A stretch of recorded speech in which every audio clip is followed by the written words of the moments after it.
प्रवेशाचा आज सोहळा आहे. मंडळाचे सांगली आपलं मनपूर्वक शिवसेनेचे स्वागत. टाळ्यांच्या व्यतिरिक्त जोरात छत्रपती शिवाजी महाराज की छत्रपती शिवाजी महाराज की जय भवानी. मोठ्या संख्येनं बंधुआणी बघितलेला. मंडळाच्या आजच्या प्रवेशाचं एक वैशिष्ट्य आहे की हा प्रवेश अख्खा महाराष्ट्र बघतोय.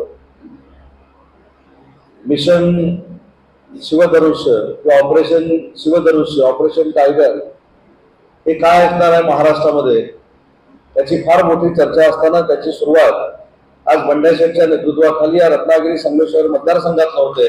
त्याबद्दल मनापासून मी आपल्याला धन्यवाद देतो. आणि आमच्या सगळ्यामध्ये राजकारणी निघाले राहुल पडले. त्यांनी स्वतःचं जिल्हा प्रमुख पदात कन्फर्म करून घेतलं. राहुलजी, मग तुम्ही जे बोललात त्यावर मला एक स्पष्ट पद्धतीने सांगायचं आहे की जुना नवा वाद त्याच्यापेक्षा आपण सगळे कुटुंब म्हणून काम करतो.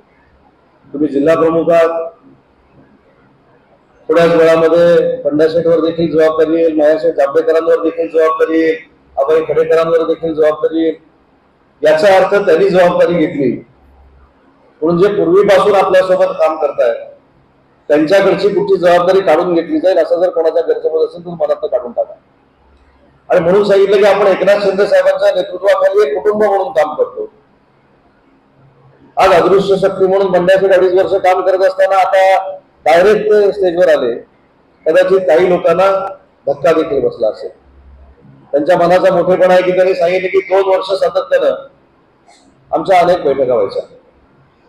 अनेक बैठका करून कशा पद्धतीनं पुढे जायचं हे आम्ही ठरवायचो. विधानसभेला कशा पद्धतीनं अदृश्य हाताने काम केलं, माझ्यासोबत दृश्य स्वरूपाला असणाऱ्या पदाधिकाऱ्यांनी देखील काम केलं, हे सगळं मला माहिती आहे. आणि म्हणून कुणीही मनात गैरसमज करून घेण्याची आवश्यकता नाही की बंड्याशेठ आल्यामुळे कोणावर अन्याय होईल किंवा बंड्याशेठवर अन्याय होईल किंवा मया जापडेकरांवर अन्याय होईल. आपण जर कुटुंब म्हणून काम करत असू तर आपल्या सगळ्यांना एकच महत्वाचं आहे, ते म्हणजे माननीय एकनाथ शिंदे साहेबांचे हात बळकट करणं, त्यांच्या मागं त्या कोकणाची पूर्ण ताकद उभं करणं, या जिल्ह्याची ताकद उभी करणं आणि त्यांना देखील आपण संदेश देणं की त्यांनी फार मोठ्या ताकदीनं राजकारण करावं. आम्ही त्यांच्या सोबत आहोत आणि हेच सांगणारा आजचा कार्यक्रम आहे असं माझं मत आहे. कारण ज्या पद्धतीने एकनाथ शिंदे साहेबांना मी गेली 12-15 वर्ष ओळखतो, आता तर अतिशय जवळचा सहकारी म्हणून ओळखतो. आपला नेता अतिशय भावनिक आणि संवेदनशील आहे.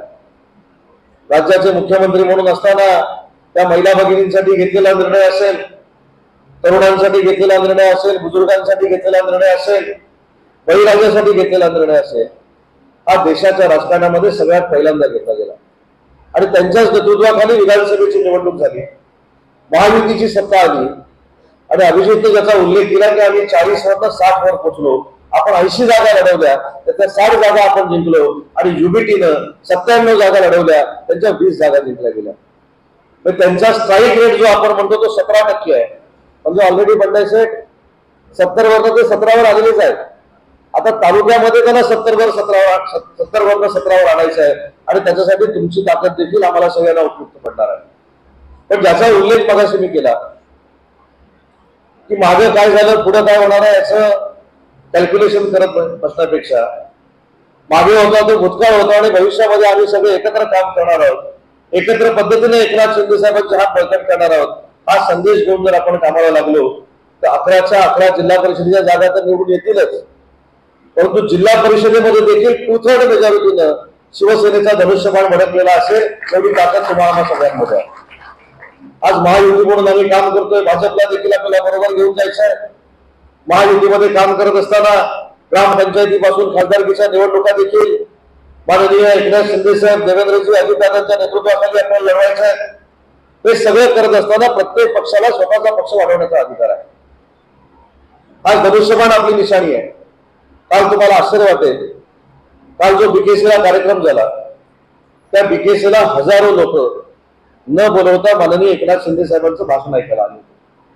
काही लोकांनी टीका केली की सांस्कृतिक कार्यक्रम होता, काही लोकांनी सांगितलं की गद्दारांचा मेळावा. मी आपल्या सगळ्यांना एक आठवण करून देतो.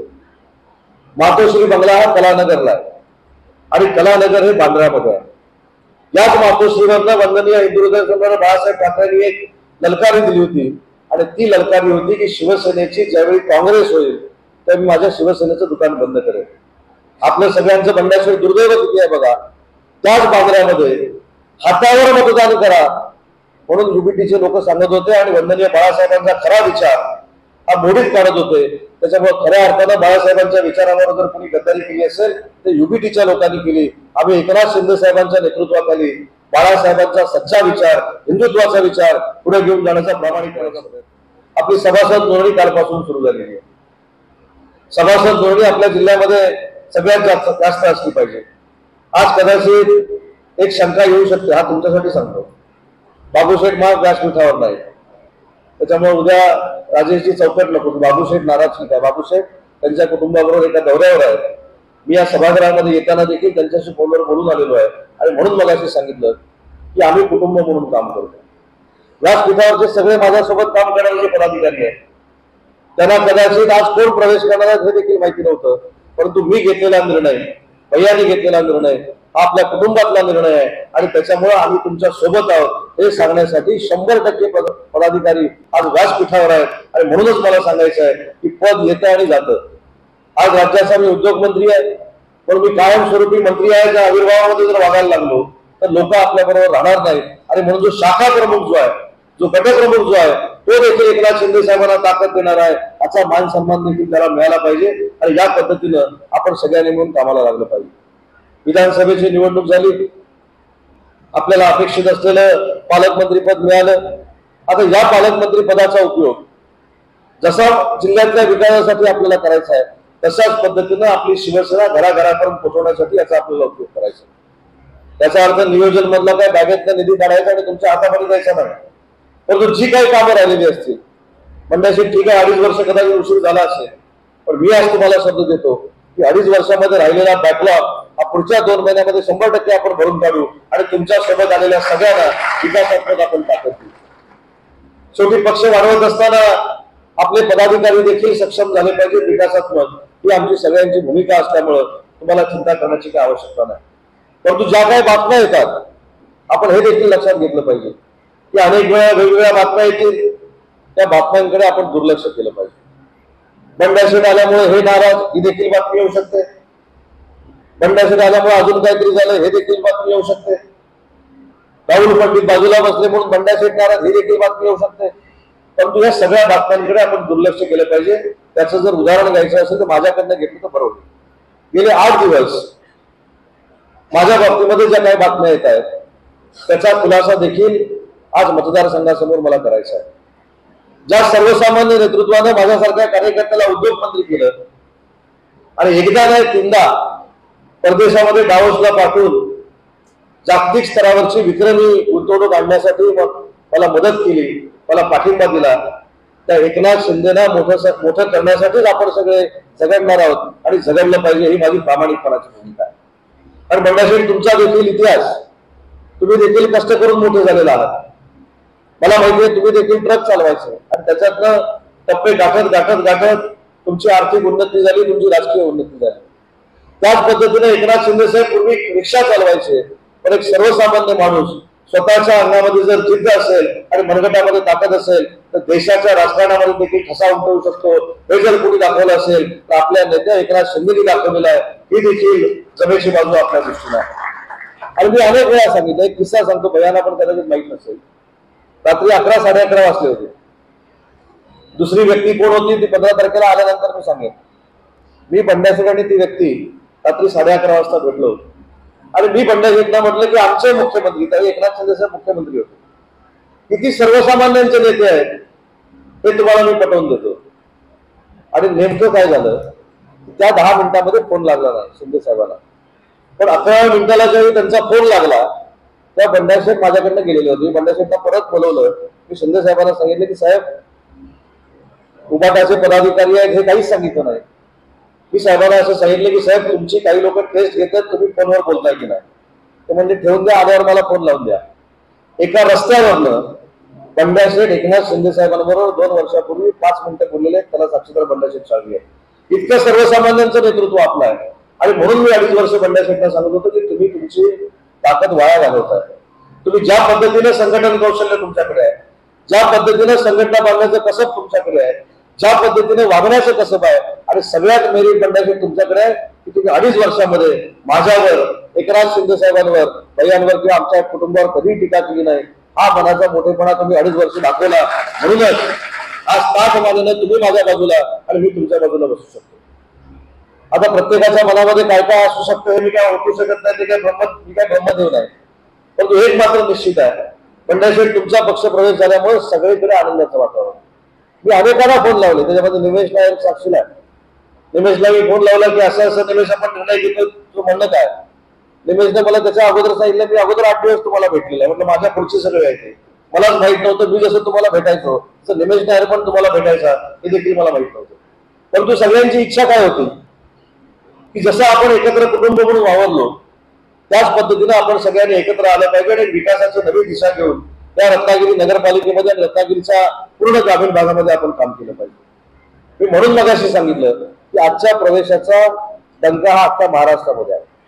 अनेकांनी मला पत्रकारांनी विचारलं की कोण माझे आमदार येणार आहेत. तुमच्या जे मनात आहे ते आमच्या मनात नाही, ते स्पष्ट सांगतो. लक्षात झालं ना. नाव जे आहे ते 15 तारखेला कळेल.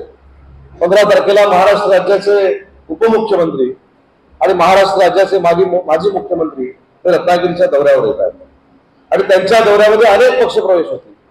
तुम्हाला अपेक्षित असलेले देखील होतील आणि तुम्हाला अपेक्षित नसलेले देखील पक्षप्रवेश होतील.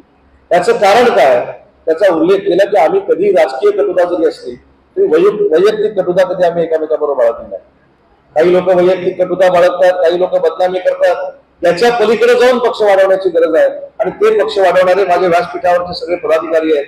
याचा नुसता अभिमान नाही तर माझ्यासारख्या कार्यकर्त्याला गर्व देखील आहे. आणि त्याच्यामध्ये बंडा शेठची, मायाशेठ जांभेकरची, अभय कडेकरची, आमचे तांबे शेठची, जगन शेठ असतील, आमच्या गजानन कांबळे असतील, आमचे आप्पा असतील, आमच्या माजी दोन्ही सभापती असतील, त्यांची भर पडली आहे. आणि म्हणून कोणाच्याही मला शंका असू नको की पंचायत समितीला नक्की काय होणार आहे, जिल्हा परिषदेला नक्की काय होणार आहे, ग्रामपंचायतीला नक्की काय होणार आहे. ही कुजबूज अजिबात करण्याची आवश्यकता नाही. ज्यांचं मेरिट आहे, जे निवडून येऊ शकतात, जे पक्षाचं प्रामाणिकपणानं काम करतायत, त्या सगळ्या गोष्टी माननीय एकनाथ शिंदे साहेब लक्षात ठेवणार आहेत. त्याच्यानंतरच आपल्याला तिकीट मिळणार.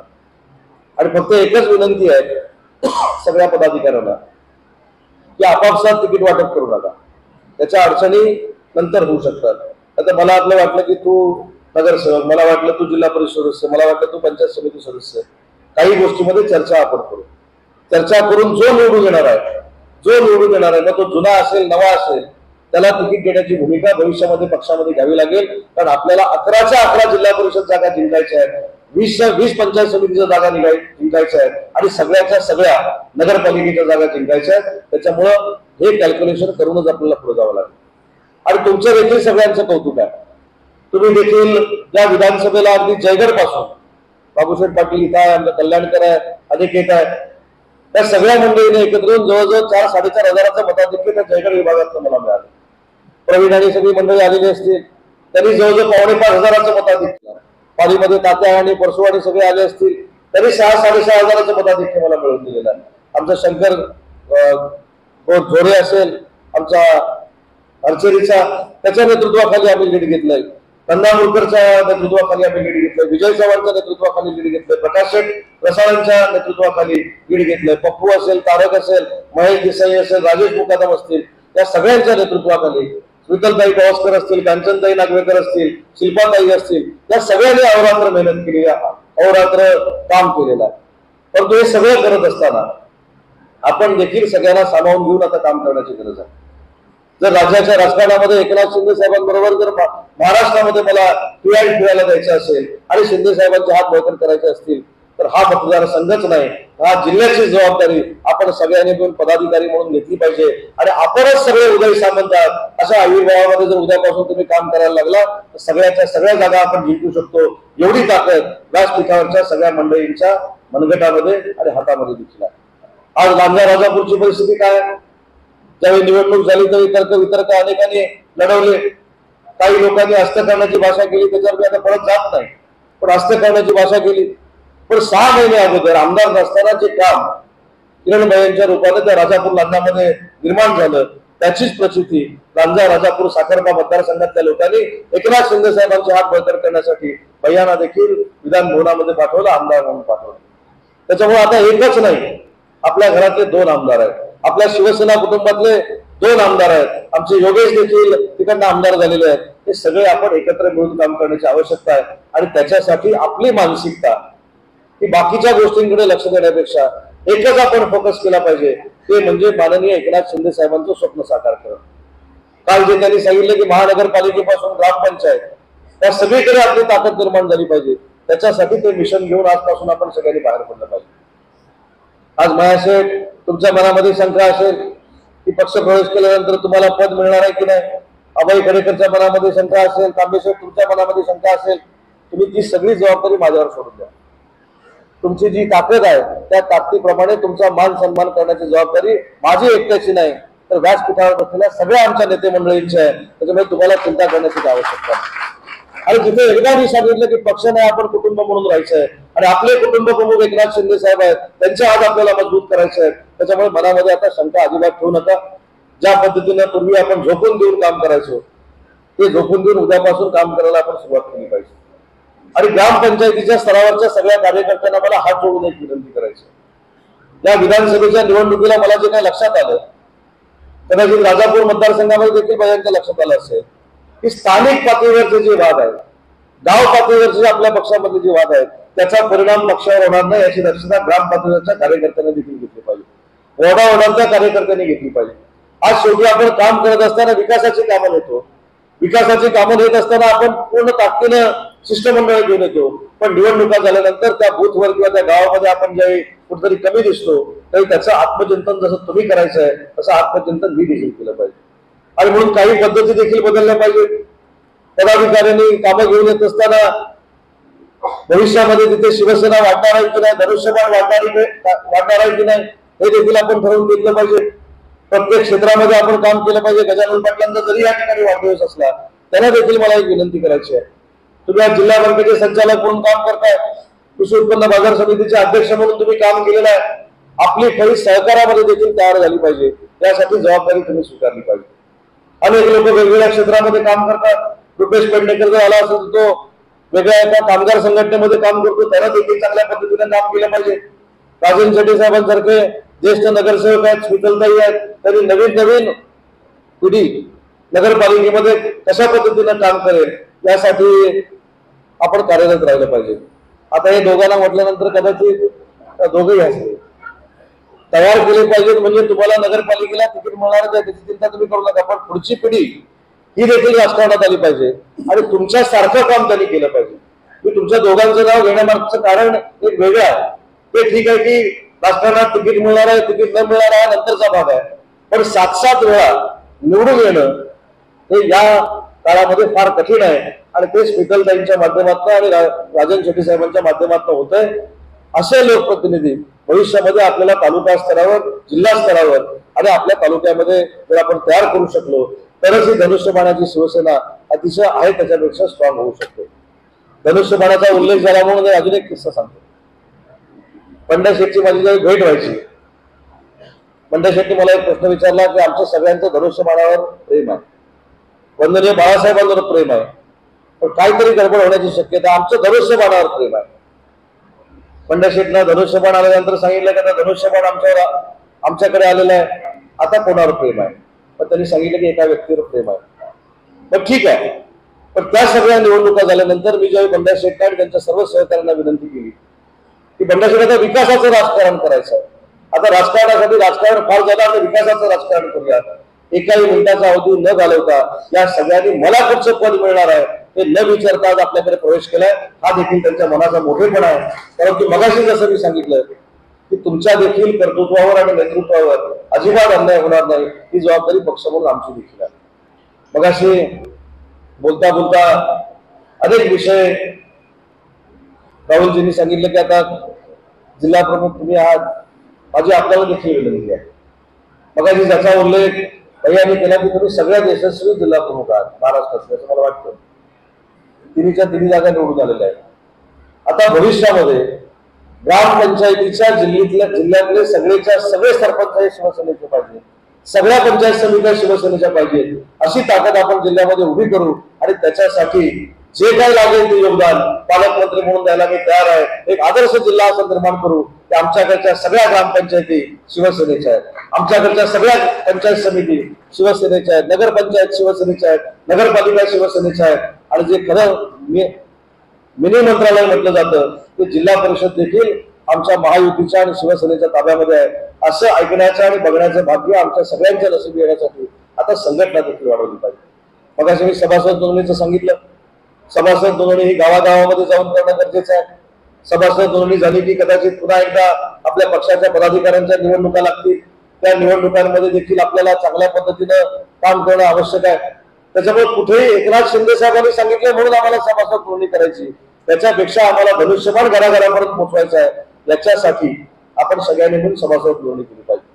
आज तुमच्या सगळ्यांच्या सहकार्यानं, तुमच्या सगळ्यांच्या आशीर्वादानं आणि या मतदारसंघातल्या मतदारांच्या आशीर्वादानं आज राज्याचा उद्योग मंत्री म्हणून काम करत असताना मला देखील आनंद आहे की काल ज्यावेळी मी दावोसवरून आलो तर जी परंपरा एकनाथ शिंदे साहेबांनी 2 वर्षापूर्वी दावोसमध्ये रचलेली होती, विक्रमी एमओयूज करायची, ती आम्ही पुन्हा एकदा प्रस्थापित केली आणि 15,70,000 कोटीचे एमओयू त्या महाराष्ट्राच्या युवक आणि युवतींच्या हाताला काम देण्यासाठी आम्ही एवढी गुंतवणूक महाराष्ट्रामध्ये आणू शकलो. आणि त्याच्यापेक्षा अजून आनंद एवढ्यासाठीचा आहे की मी दिलेला जो शब्द होता तो पूर्ण करण्यामध्ये आम्ही यशस्वी झालो आणि या रत्नागिरी विधानसभा मतदारसंघामध्ये 40,000 कोटीची गुंतवणूक, ज्याच्यामुळे 20,000 मुला मुलींना रोजगार मिळणार आहे, त्याचा एमओयू देखील आम्ही दावोसमध्ये केला. या सगळ्या गोष्टी घेऊन आपल्याला पुढे जायचं आहे. या सगळ्या गोष्टीचा फायदा आपल्याला तरुण तरुणांना करून द्यायचा आहे. आपल्याकडे एज्युकेशन हब बनतोय ते देखील लोकांपर्यंत पोहोचवायचं आहे. आज आपल्याकडे मेडिकल कॉलेज आहे, इंजिनिअरिंग कॉलेज आहे, सगळ्या गोष्टी आपल्याकडे आहेत ज्या महाराष्ट्राच्या कुठच्या जिल्ह्यामध्ये नाही. पुण्या मुंबई व्यतिरिक्त त्या सगळ्या फॅसिलिटी आज मुलांसाठी, विद्यार्थ्यांसाठी या रत्नागिरी शहरामध्ये आपण करण्यामध्ये यशस्वी झालो. त्यामुळे याचा देखील फायदा आपण पक्षाला करून घेतला पाहिजे. आणि ज्यांनी ज्यांनी प्रवेश केलाय त्यांची देखील एक यादी विकासाची तातडीनं आपण तयार करूया. त्यांना जे काही विकासाला पैसे लागणार असतील, निधी उपलब्ध करून लागणार असेल तो देखील देण्याची भूमिका आपण सगळ्यांनी घेतली पाहिजे. मला आठवतं मी ज्यावेळी काही सगळे राहुलजी तुम्ही असाल, बंडाशेठ असतील, तुम्ही सगळे शिवसेनेचे, प्रशांत असेल, सगळे शिवसेनेचे मातब्बर नेते म्हणून काम करत होता. मला असं वाटतं की त्याची पुनरावृत्ती होण्याची आवश्यकता आहे की ज्यावेळी एका शिवसैनिकाला कुठेतरी ठेच लागेल तर 100 लोक आपण त्याची चौकशी करायला तिथे जर गेलो तर अख्खी शिवसेना त्याच्या सोबत आहे हे चित्र निर्माण होईल. आणि हे चित्र जर आपण जिल्ह्यामध्ये निर्माण करू शकलो तर महाराष्ट्रातली सगळ्यात एकनाथ शिंदे साहेबांना अभिप्रेत असलेली शिवसेना ही रत्नागिरी जिल्ह्यात निर्माण होईल. पण त्याच्यासाठी पुढाकार घेऊन सगळ्या पदाधिकाऱ्यांनी मेहनत केली पाहिजे. पुढाकार घेऊन आपल्या पदाधिकाऱ्यांचा संपर्क प्रत्येकाबरोबर राहिला पाहिजे. त्यांच्या अडीअडचणीवर आपण सगळ्यांनी मात केली पाहिजे. आज माझ्याकडे 2 विभाग आहेत, एक उद्योग विभाग आहे आणि दुसरा मराठी भाषेचा विभाग आहे. जेव्हा आपण मराठी भाषेबद्दल बोलतो, अनेक राज्यकर्त्यांनी, अनेक राजकीय नेत्यांनी मराठीच्या मुद्द्यावर निवडणुका जिंकलेल्या आपण बघितलेल्या आहे. आणि तुमच्या सगळ्यांच्या आशीर्वादाने ते मराठी भाषेचं खातं हे सुदैवानं माझ्याकडे आहे. त्याचा उपयोग देखील गावागावामध्ये झाला पाहिजे. आज ज्या गावामध्ये बंडाशेठ राहतात, आज ज्या गावामध्ये प्रकाश शेठ साळवी राहतात, ज्या गावामध्ये गजानन पाटील राहतात, आमचे राजू साळवी राहतात, आमच्या भैया साळवी देखील आलेला तो देखील जातो, त्या गावाला पुस्तकांचं गाव करण्यामध्ये आम्ही यशस्वी झालो. आणि आज मला ते जाहीर करायचं होतं कारण सगळे मालगुणकर आज व्यासपीठावर एकत्र झालेले आहेत. त्याच्यामुळे आज तुम्हाला भेट म्हणून मालगुण गावाला पुस्तकांचं गाव करण्यासाठी ₹1.25 कोटी देण्याचा निर्णय हा माझ्या विभागाने काल घेतलेला आहे. तर ही संस्कृती देखील आपण वाढवतोय. त्याच्यामुळं सगळे एकत्र आले की त्याचा फायदा काय होतो हे आपण सगळ्यांनी आता बघितलं. सगळे मालगुणकर एकत्र आले, तुमच्याकडे पुस्तकाचं गाव झालं. तसं आता मालगुणमध्ये एवढी चांगली संघटना अशी वाढवा की मालगुणच्या संघटनेचा आदर्श महाराष्ट्राच्या सगळ्या गावांनी घेतला पाहिजे. आणि तिथे एवढं मजबूत संघटन करा की बंडाशेठ आपल्याकडे सगळ्यांनी अपेक्षेनं बघितलं पाहिजे की या तालुक्यामध्ये, या जिल्ह्यामध्ये जी संघटना उभी राहिलेली आहे ते उभी करणारे पदाधिकारी कोण आहेत हे बघण्यासाठी महाराष्ट्राचे पदाधिकारी आपल्याकडे आले पाहिजे. आणि म्हणून हा पक्षप्रवेश जसा बंडाशेठ माझ्या दृष्टीने महत्वाचा आहे, माझ्या मतदारसंघाच्या दृष्टीने महत्वाचा आहे, तसं पक्षाच्या दृष्टीने देखील महत्वाचं आहे. कारण तुमच्यासारख्या ताकदीची माणसं आज शिवसेनेमध्ये सामील होत आहेत. आणि म्हणून तुमचं पुन्हा एकदा स्वागत करतो. काल जे मी मुंबई बंद सांगितलं होतं की आज रत्नागिरीमध्ये पहिला पक्षप्रवेश सोहळा होतो तो पार पडलेला आहे. आता 15 तारखेची पुढची तारीख दिलेली आहे. रत्नागिरी जिल्ह्यातले अनेक मोठे नेते हे काही भैयांच्या माध्यमातून असतील, काही माझ्या माध्यमातून असतील, काही राहुलजींच्या माध्यमातून असतील, अनेक विविध घटक जे आपल्याबरोबर काम करतायत त्यांच्या माध्यमातून असेल ते शिवसेनेमध्ये प्रवेश करणार आहेत. त्यांचं देखील 15 तारखेला एकनाथ शिंदे साहेबांच्या उपस्थितीमध्ये आपण स्वागत करणार आहोत. परंतु हा पक्ष सोहळा झाल्यानंतर, पक्ष प्रवेश सोहळा झाल्यानंतर व्यासपीठावरच्या आणि व्यासपीठासमोरच्या प्रत्येक कार्यकर्त्याची, शिवसैनिकाची जबाबदारी आता वाढलेली आहे. जे आम्ही भाषणात सांगितलं त्याची परिपूर्तता जर करायची असेल तर प्रत्येकानं आजपासून कामाला लागलं पाहिजे आणि शिंदे साहेबांना अभिप्रेत असलेली शिवसेना या संपूर्ण परिसरामध्ये उभं करण्यासाठी आपण सगळ्यांनी सांघिक अहोरात्र मेहनत करूया, एवढीच विनंती त्या कार्यक्रमाच्या निमित्तानं करतो. पुन्हा एकदा बंड्याशेठ तुमचे, मायाशेठ जांभरेकर, आता सगळ्यांचीच नावं घेत नाहीत, ज्यांनी शिवसेनेमध्ये प्रवेश केलेला आहे त्यांचं मनपूर्वक स्वागत करतो आणि केलेल्या प्रवेशाचा पश्चाताप तुम्हाला होणार नाही हा शब्द देतो आणि माझं मनोगत संपवतो. जय हिंद, जय भारत.